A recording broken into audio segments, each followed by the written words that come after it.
नमस्कार दोस्तों, आज फिर मैं एक नए वीडियो के साथ एक नई योजना लेकर आया हूं, जो राजस्थान सरकार की लोक कल्याणकारी योजना है और इस योजना का नाम है मुख्यमंत्री हमारी बेटी योजना। दोस्तों, इससे पहले मैंने एक वीडियो डाला था जो था मुख्यमंत्री आपकी बेटी योजना। ये जो योजना है ये मुख्यमंत्री हमारी बेटी योजना है, ये अलग है और पहले वाली अलग है। आप थोड़ा सा बारीकी से अंतर समझें इन दोनों को में, और अगर आपने पिछला वीडियो नहीं देखा है तो आप उसको भी ध्यान से देखें।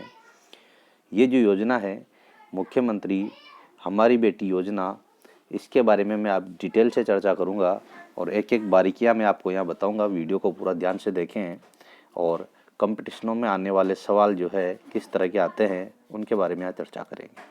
तो दोस्तों, मुख्यमंत्री हमारी बेटी योजना, अगर इसकी बात करें तो शुरुआत कब हुई थी, तो इस योजना की जो शुरुआत है वो हुई थी 2015 और 16 में। मुख्यमंत्री वसुंधरा राजे सिंधिया के काल में ये योजना शुरू हुई थी 2015 और 16 में। इस योजना में क्या क्या प्रावधान है, किन किन छात्राओं को लाभ मिलता है, किस तरह से मिलता है, क्या क्या फॉर्मेलिटीज है, सारी बातों का हम विस्तार पूर्वक जानेंगे। तो शुरुआत करते हैं इस योजना की चर्चा के बारे में। देखिए, इस योजना के तहत प्रत्येक जिले से 4 मेधावी छात्राओं का चयन किया जाता है। पहला ही क्वेश्चन बन जाता है दोस्तों कि मुख्यमंत्री हमारी बेटी योजना में प्रत्येक जिले से कितनी छात्राओं को पुरस्कृत किया जाता है, तो प्रत्येक जिले से 4 मेधावी छात्राओं का चयन किया जाता है। वो 4 मेधावी छात्राएं कौन कौन होगी उनके बारे में अभी मैं डिटेल से बताऊंगा।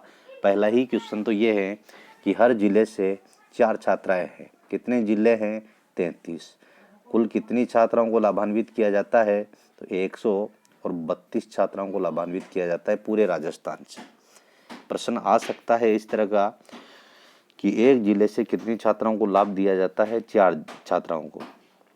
33 जिलों में कुल राजस्थान से कुल कितनी छात्राओं को लाभान्वित है किया जाता है इस योजना में? 100। पूरे राजस्थान में 132 छात्राओं को लाभान्वित किया जाता है। अब वो 132 छात्राएं कौन कौन होगी इसके बारे में मैं चर्चा कर रहा हूँ।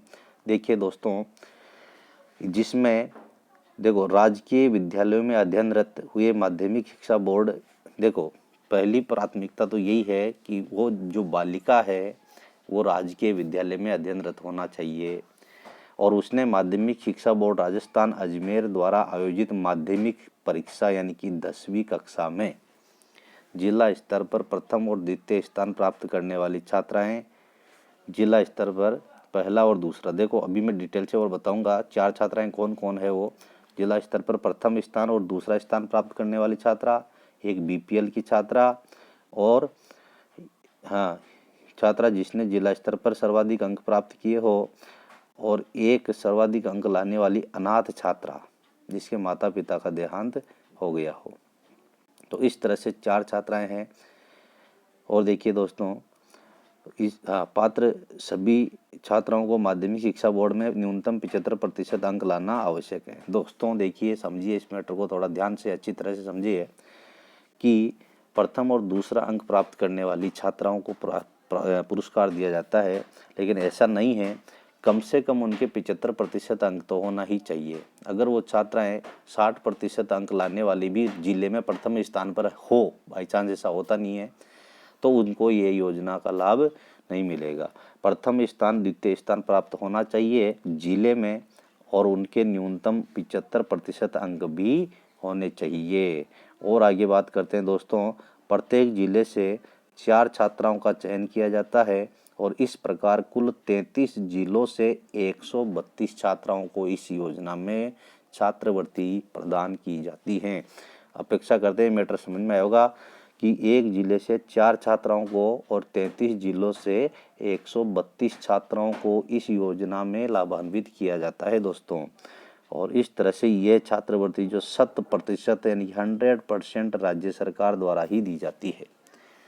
2015 और 16 में शुरू की गई योजना है वसुंधरा राजे के काल में, और इस तरह से एक जिले से 4 छात्राओं को अभी ये लाभान्वित, पहले उस समय एक जिले से 2 छात्राओं के लिए थी, अब 4 छात्राओं को इसमें शामिल किया है। अब हम बात कर रहे हैं कि वो 4 छात्राएं कौन कौन होगी जिनको इस योजना का लाभ मिलेगा। तो यहाँ पर देखिए वो 4 छात्राएं कौन कौन होगी, मैं डिटेल से समझा रहा हूँ, इसको समझना ध्यान से। पहली छात्रा ऐसी होगी, ऐसी छात्रा जिसने राजकीय विद्यालय में अध्ययन करते हुए माध्यमिक बोर्ड परीक्षा राजस्थान अजमेर द्वारा आयोजित माध्यमिक बोर्ड परीक्षा में जिला स्तर पर प्रथम स्थान प्राप्त किया हो तथा न्यूनतम 75% अंक प्राप्त किए हो। न्यूनतम 75%, पहली छात्रा होगी दोस्तों। न्यूनतम 75% अंकों के साथ जिले में क्या किया हो, प्रथम स्थान प्राप्त किया हो। तो हर जिले में एक एक छात्रा, यानी कि 33 जिलों में 33 छात्रा। प्रत्येक जिले में प्रथम स्थान प्राप्त करने वाली बालिका। दूसरी कौन होगी, ऐसी छात्रा जिसने राजकीय विद्यालय में अध्ययन करते हुए माध्यमिक शिक्षा बोर्ड राजस्थान अजमेर द्वारा आयोजित माध्यमिक शिक्षा परीक्षा में जिला स्तर पर दूसरा स्थान प्राप्त किया हो। देखिए, और न्यूनतम 75% अंक उसने भी प्राप्त किए हो। यानी कि इससे पहले था प्रथम स्थान प्राप्त, जिले में हर जिले में पहला स्थान प्राप्त करने वाली और दूसरा स्थान प्राप्त करने वाली, यानी कि राजकीय विद्यालय में अध्ययनरत छात्रा जिसने हर जिले में दूसरा स्थान प्राप्त किया है। अब इसमें ये ST SC OBC जैसा कोई क्राइटेरिया नहीं है दोस्तों, छात्रा होनी चाहिए और जिलों में प्रत्येक जिले में पहला और दूसरा। 2 छात्राएं हो गई, फिर बता रहा हूँ मैं। पहली छात्रा जिसने हर जिले में प्रथम स्थान प्राप्त किया है, 75% अंक से ऊपर होने चाहिए। दूसरी छात्रा जिसने हर जिले से दूसरा स्थान प्राप्त किया है, उसके भी 75% अंक से ऊपर होना चाहिए। अपेक्षा करता हूँ समझ में आया होगा। तीसरी छात्रा कौन होगी दोस्तों, BPL। अब देखो, BPL परिवार की छात्रा जिसने BPL परिवार की छात्राओं की वरीयता सूची में जिला स्तर पर प्रथम स्थान प्राप्त किया है। यहाँ पर राजस्थान में ये ऐसी छात्रा होती, तीसरे नंबर की छात्रा की बात कर रहा हूँ, ऐसी छात्रा जिसका BPL में नाम हो, जिसका family card ration card BPL का हो और उसने BPL वर्ग की छात्राओं में प्रथम स्थान प्राप्त किया हो। 75% अंक यहाँ भी कम से कम होना जरूरी है दोस्तों। तीसरी छात्रा ऐसी होगी जो अनाथ है, ऐसी अनाथ छात्रा जिसके माता पिता दोनों की मृत्यु हो चुकी हो तथा न्यूनतम 75% अंक उसने भी प्राप्त किए हो तथा इस वरीयता सूची में प्रथम स्थान प्राप्त किया हो। तो अनाथ छात्रा को अब फिर मैं डिटेल से बता देता हूँ दोस्तों कि ये योजना जो है 4 बालिकाओं को दी जाती है हर जिले में। तो एक नंबर 1 बालिका कौन होगी कि जिसने प्रत्येक जिले में क्या किया हो, देखिए, जिसने जिला में प्रथम स्थान प्राप्त किया हो। दूसरी छात्रा कौन सी होगी, जिसने जिला में दूसरा स्थान प्राप्त किया हो। तीसरी बालिका कौन होगी, BPL की होगी। BPL सूची में, यानी कि BPL की जितनी भी छात्राएं हैं उन्होंने उन छात्राओं में प्रथम स्थान प्राप्त किया होगा। हर जिले में भी एक होगी। और चौथी छात्रा कौन सी होगी, जो अनाथ हो, जो क्या हो, अनाथ हो, और हर जिले में एक अनाथ छात्रा को। और इन चारों छात्राओं के लिए न्यूनतम 75% अंक होना जरूरी है दोस्तों। न्यूनतम 75% अंक होना आवश्यक है।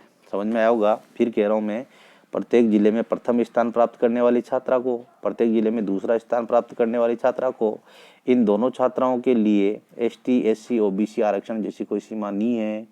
तीसरा पुरस्कार दिया जाता है, तीसरा छात्रवृत्ति दी जाती है BPL छात्रा को, हर जिले में एक BPL छात्रा को, और चौथी छात्रवृत्ति दी जाती है एक अनाथ छात्रा को। ठीक है दोस्तों। तो इस तरह से 4 छात्राओं को ये छात्रवृत्ति दी जाती है।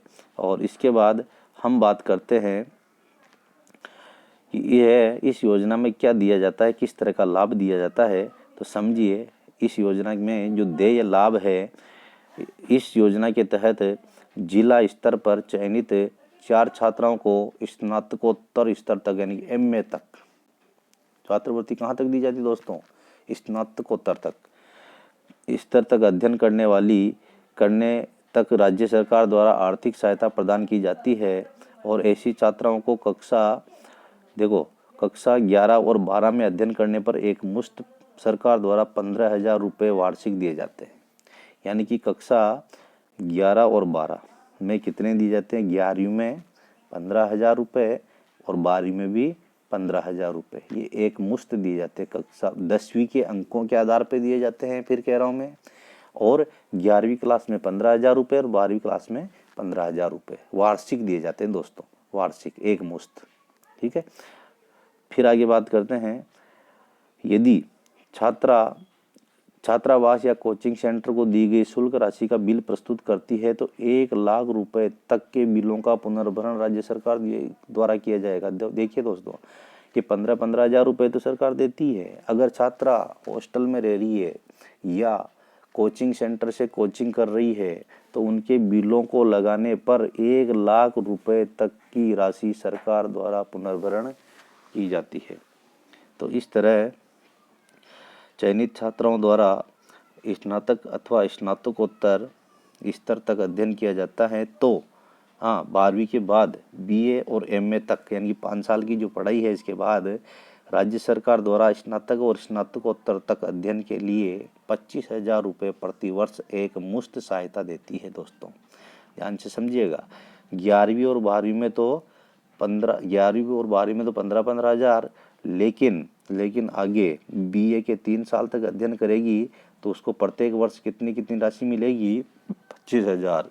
और अगर एमए की पढ़ाई करेगी तो एमए में भी इसको 25,000 रुपये प्रति वर्ष ये वार्षिक मिलेंगे, है ना। तो इस तरह से छात्रा को 11वीं-12वीं में 15-15 हजार और बीए से लेकर स्नातक से लेकर स्नातकोत्तर तक उसको 25-25 हजार रुपये हर वर्ष उसको छात्रवृत्ति के रूप में मिलेंगे। दोस्तों तो ये थी इस योजना का लाभ।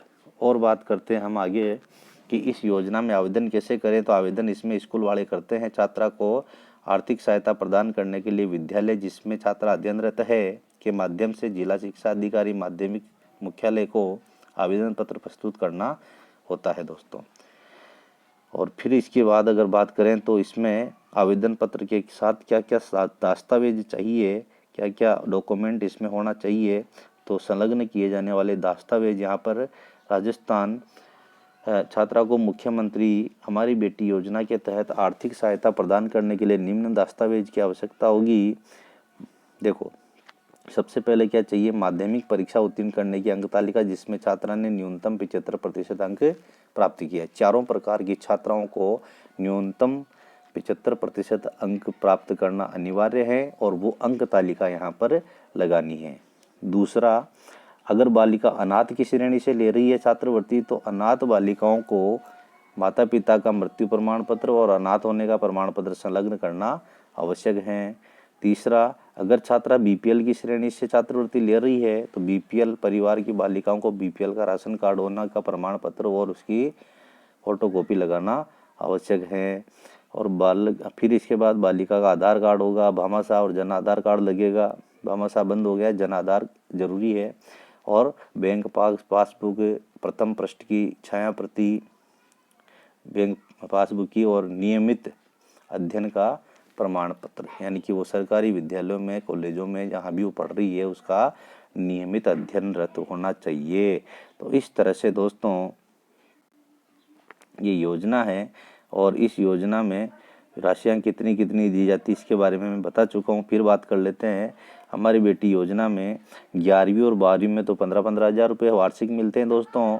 और स्नातक से लेकर स्नातकोत्तर यानी बीए और एमए तक 5 साल की पढ़ाई में हर साल उसको 25-25 हजार रुपये एक मुश्त प्रदान किए जाते हैं। इसके अलावा अगर वो कोचिंग और हॉस्टल में रह रही है और कोचिंग कर रही है तो उसके बिल लगाने पर उस छात्रा को 1 लाख रुपए तक का अलग से भुगतान सरकार द्वारा किया जाता है। अपेक्षा करता हूं दोस्तों ये वीडियो आपको अच्छा लगा होगा, समझ में आया होगा। और अगर इसी तरह आपको नए नए वीडियो प्राप्त करने हैं तो इस चैनल को ज़रूर सब्सक्राइब कर ले दोस्तों। मैं सब्सक्राइब करने के लिए बार बार इसलिए कहता हूँ कि सब्सक्रिप्शन से मोटिवेशन मिलता है। हालांकि कमाई होना और नहीं होना ये बाद की बात है, लेकिन सब्सक्रिप्शन बढ़ने से थोड़ा सा यूँ है कि मुझे देखता हूँ कि आज 4-5 सब्सक्राइब बढ़े हैं, 10 बढ़े हैं तो मेरा मन करता है अगले दिन और वीडियो बनाने का। और नहीं बढ़ते हैं तो मैं सोच लेता हूँ कि वीडियो पसंद नहीं आया होगा दोस्तों को, तो इस तरह से मेरा मन फिर आगे बढ़ाने का नहीं, मैं कोई न कोई योजना नई योजना के बारे में एक वीडियो रोज़ बनाता हूँ दोस्तों। क्योंकि हो सकता है इन योजनाओं को देखने से या पढ़ने से किसी न किसी कंपटीशन वाले विद्यार्थी का भला हो और उसको कहीं न कहीं फ़ायदा मिले। और अगर इस तरह ही आप सोचते हैं तो आप ज़रूर इस चैनल को एक बार सब्सक्राइब कर ले दोस्तों। ताकि मेरा मोटिवेशन बना रहे और आगे से आगे मैं वीडियो बनाता रहूं। धन्यवाद।